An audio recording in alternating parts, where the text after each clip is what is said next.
Em um lugar remoto do Pacífico, a 2,5 mil quilômetros de distância da Austrália e 4 mil quilômetros dos Estados Unidos, está localizada a ilha de Pohnpei, atual capital da Micronésia ou dos Estados Federados da Micronésia, uma federação insular composta por 4 estados: Chuuk, Kosrae, Pohnpei e Iap.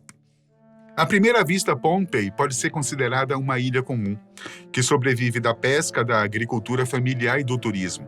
Mas a verdade é que esta província abriga um dos maiores mistérios da humanidade: o conjunto de ilhotas artificiais conhecido como Nan Madol. Nan Madol é uma espécie de cidade perdida que fica literalmente no meio do nada.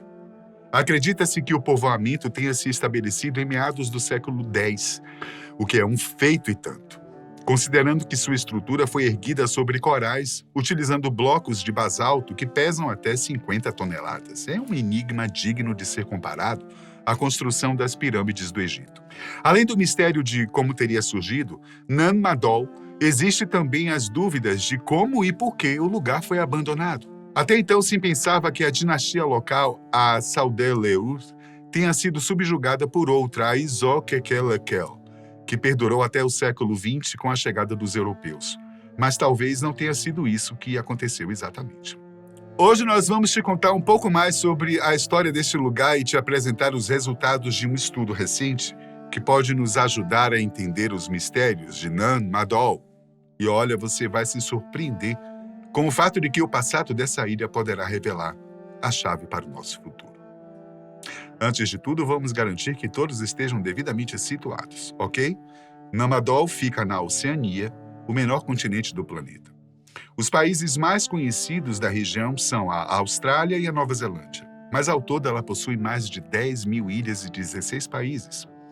Para facilitar, esse território foi dividido em sub-regiões: a Melanésia, Polinésia e Micronésia.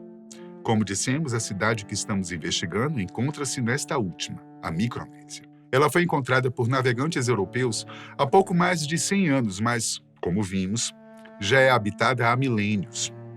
E a maior prova disso são justamente as ruínas de Nan Madol.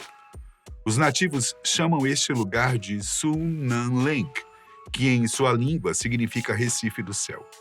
Isso é particularmente interessante, pois os investigadores ainda não conseguiram identificar como os blocos de basalto, que pesam toneladas, foram levados do continente para lá.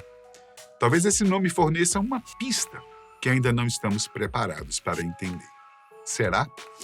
De todo modo, a estrutura da cidade é formada por cerca de 100 blocos individuais de formato geométrico, separados ou ligados por estreitos canais de água.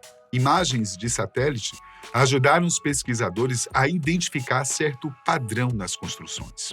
Ao que tudo indica, as formas eram usadas para identificar a atividade desenvolvida em cada ilhota. Poderiam ser locais para construir canoas, casas de banho, fazer reuniões, festividades e, claro, o Templo Real, a maior construção de todas, que foi erguida com paredes de 7 metros de comprimento e 5 de espessura. Tudo para assegurar a proteção e a imponência da edificação. Uma das maiores dificuldades enfrentadas pelos estudos realizados por lá é que nenhum vestígio, nenhuma marca, nenhuma inscrição foi deixada pelos antigos. Além disso, como o lugar é muito instável e volátil por conta da maresia e da dinâmica das marés, praticamente nada resiste à ação do tempo. Então não existem muitas pistas para seguir. Até então, o que se sabia era o seguinte: o local era habitado por nativos, aborígenes, que se desenvolveram na região, sobretudo na ilha de Pohnpei. Por volta do ano 1200, eles foram invadidos por estrangeiros que os dominaram e se fixaram, erguendo a dinastia Saudeleur, que perdurou por pelo menos 500 anos. Foram eles os responsáveis pela construção de Nan Madol, tal qual podemos ver nas ruínas. De acordo com esses estudos preliminares, o lugar foi edificado para ser um polo político e religioso, feito para conduzir rituais, reuniões e ser uma das sedes do poder daquela gestão. É por isso que as construções são tão seguras e imponentes. Essa dinastia teria durado pelo menos 500 anos. Então, por volta de 1700, se deu uma nova invasão, agora pelos Izokelekel, que também desenvolveram uma dinastia por lá. No entanto, durante o final do século XIX e início do século XX, quando os colonizadores modernos chegaram ao local, já não havia mais ninguém. Apenas ruínas. Toda essa dinâmica acabou se tornando mais um dos inúmeros enigmas da região. Até que uma nova equipe de pesquisadores lançou uma luz nesses mistérios. Eles usaram técnicas modernas, analisando imagens de satélites aliadas à datação de urânio-tório, utilizada em amostra de corais, e datação de carbono, aplicada em amostras de carvão. A primeira resposta obtida foi que a habitação no local pode ter se dado muito antes do que se imaginava. As amostras revelam pelo menos duas grandes ondas de construção. A primeira estaria entre os séculos 10 e 12 e seria proveniente dos nativos que já estavam ali. A segunda está localizada entre os séculos 12 e 15 e deve estar relacionada à chegada dos invasores que se estabeleceram por lá. Mas isso não é tudo. Uma das revelações mais impressionantes, que usou dados colhidos da vegetação local e das amostras de coral e carvão, é que provavelmente aquela região era formada por terra firme na época, ou seja, trata-se de um terreno mais alto e o mar ainda não teria avançado por lá. Esse fato, apesar de ser algo admirável, não traz grandes revelações por si só, já que ficou claro que as pessoas conseguiram se adaptar, erguer construções sobre os corais que se formaram e até construir canais para se locomover. Mas o que é que está por trás dele é que foi a verdadeira descoberta. Acontece que a dinastia Saudeleur conseguiu se estabelecer muito bem como uma província insular. Mas as mudanças climáticas na região provavelmente foram as responsáveis por enfraquecer seu império, produzindo fragilidades que se mostraram aberturas para novas invasões. Essas mudanças foram tão drásticas e graves que nem os novos invasores conseguiram se estabelecer no local.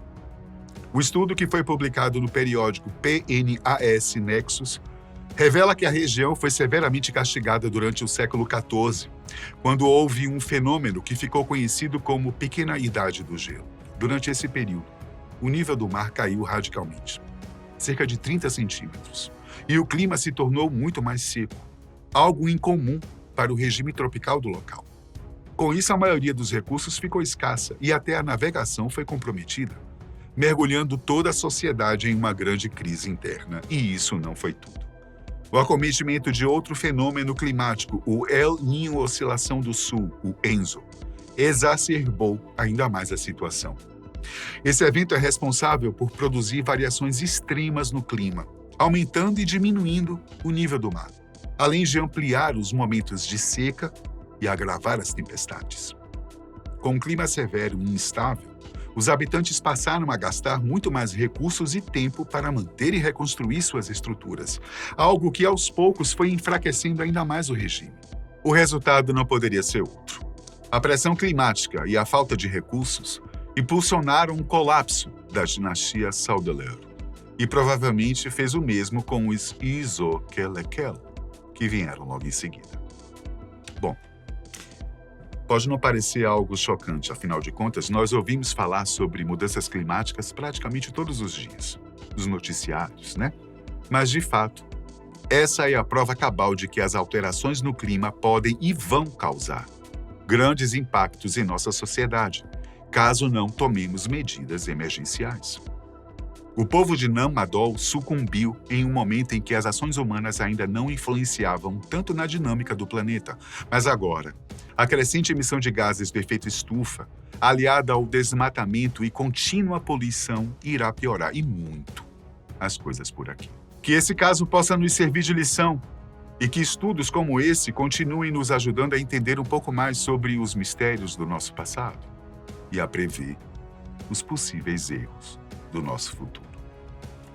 Até a próxima.